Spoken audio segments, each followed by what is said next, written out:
Daremos início, então, à sessão plenária Ciência, Tecnologia, Inovação e Desenvolvimento Nacional, o papel do Ministério da Ciência e Tecnologia. Convidamos para compor a mesa o Ministro de Estado da Ciência e Tecnologia, Dr. Sérgio Machado Rezende. Juntamente com o senhor Secretário-Geral da Terceira Conferência Nacional de Ciência, Tecnologia e Inovação, Carlos Aragão.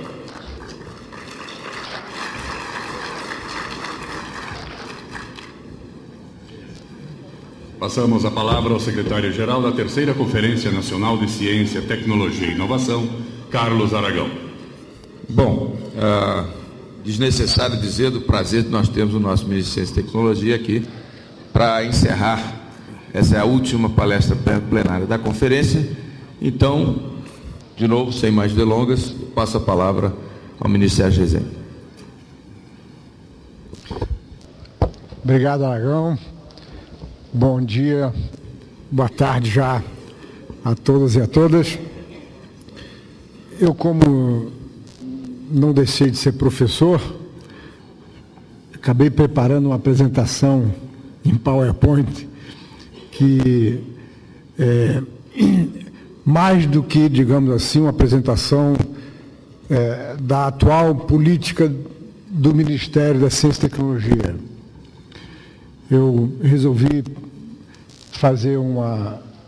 Na verdade, alguns de vocês já viram parte ou algumas partes dessa apresentação que eu já fiz em alguns eventos e faço então a minha interpretação histórica, como é que nós chegamos no momento que estamos, e no final eu mostro então que, apesar de todos os pesares do que acontece com a política, com a economia brasileira, o Brasil está construindo, certamente não na velocidade ou com a regularidade que gostaríamos, está construindo uma política de ciência, tecnologia e inovação, e eu considero que estamos num momento importante. Essa conferência de ciência e tecnologia, ela tem mostrado o ambiente que está sendo construído e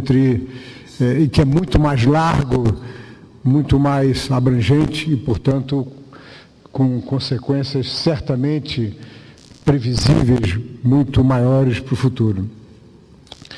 Eu vou, então, pedir licença aí ao Aragão para sair da mesa. Usar uma canetinha ali. Tem que falar do microfone aqui mesmo, né? Você pode tirar. Tem microfone sem fio? Isso, tem. Bem, então, enquanto o microfone sem fio está ligado. Obrigado. Assim eu me movimento mais à vontade. A próxima, por favor. Esse é um sumário da apresentação, bem breve. Vou falar, como eu falei, na minha visão histórica, como nós chegamos onde nós estamos e, naturalmente, enfatizar a atual política de ciência e tecnologia e, no finalzinho, então, alguns comentários sobre o tempo que estamos vivendo. Próximo. A história não vai muito longe. Tem uma palestra que eu começo em 1500, mas essa daqui eu resolvi começar mais ou menos em 1950. O fato é que, como sabem, até a Segunda Grande Guerra, o Brasil tinha pouquíssimos cientistas, alguns ilustres, mas muito poucos. Não havia um ambiente de pesquisa, principalmente na Universidade Brasileira, e o parque industrial era incipiente nos vários aspectos. Próximo. E temos, então, alguns marcos importantes da evolução do sistema de ciência e tecnologia. Vou apresentar alguns deles e uma evolução também no nosso desenvolvimento industrial. Na ciência e tecnologia, na década de 50, os marcos mais importantes foram a criação do CNPq e da CAPES, próximo, que passaram a apoiar inicialmente o CNPq e depois a CAPES, estudantes para ir fazer pós-graduação no exterior, praticamente desde o começo, o CNPq tinha um programa de bolsa de iniciação científica, tinha concessão de auxílios individuais, e foi isso que permitiu com que indivíduos, pequenos grupos, tivessem no seu ambiente de trabalho, em geral, fora da universidade, um grupo de pesquisa que começasse, então, a formar um certo movimento. Algumas entidades notáveis, na área de saúde, o Instituto Manguinhos, na área da física, o Centro Brasileiro de Pesquisas Físicas, o INPA da matemática estava engateando, vários institutos em São Paulo, assim por diante. Próximo.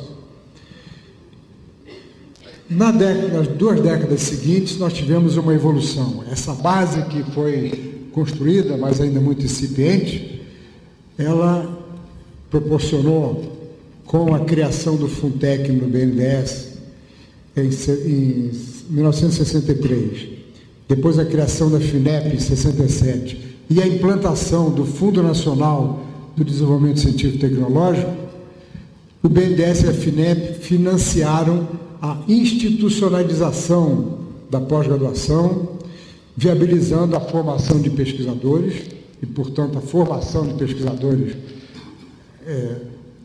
ela começou a ser feita de maneira mais intensa, institucionalizada, apenas na década de 60, e a expansão da pesquisa científica no país. Os apoios do BNDES e da FINEP eram apoios institucionais, e eles é que permitiram a construção, possibilitaram, em parte naturalmente, a construção das instituições de pesquisa e de pós-graduação. Próximo. Mas em 1968, uma época turbulenta, tinha havido cassação de pesquisadores, uma época muito difícil, mas o governo militar fez uma coisa importante, que foi a reforma universitária. Aliás, era fácil fazer reforma naquele tempo, bastava fazer um decreto-lei e todo mundo seguia. Fazer uma reforma universitária ou da Previdência, qualquer coisa, hoje é muito complicado.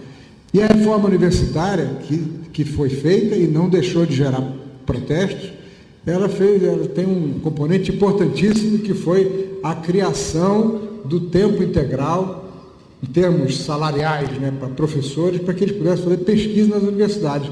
Até então, como eu disse, não havia, professores iam para a universidade, davam aula e saíam correndo para os seus escritórios de advocacia, escritórios de engenharia, consultórios médicos, as pessoas não ficavam nas universidades. Próximo. E tivemos, então, como consequência dessa mudança na universidade, a implantação de universidades federais em todos os estados da federação.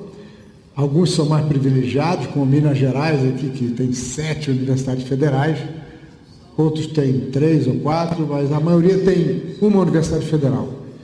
E o que está acontecendo é que, depois de anos do sistema mais ou menos sem aumento, o governo criou, este ano, 3 novas universidades federais e criou 33 novos campus avançados de universidades existentes.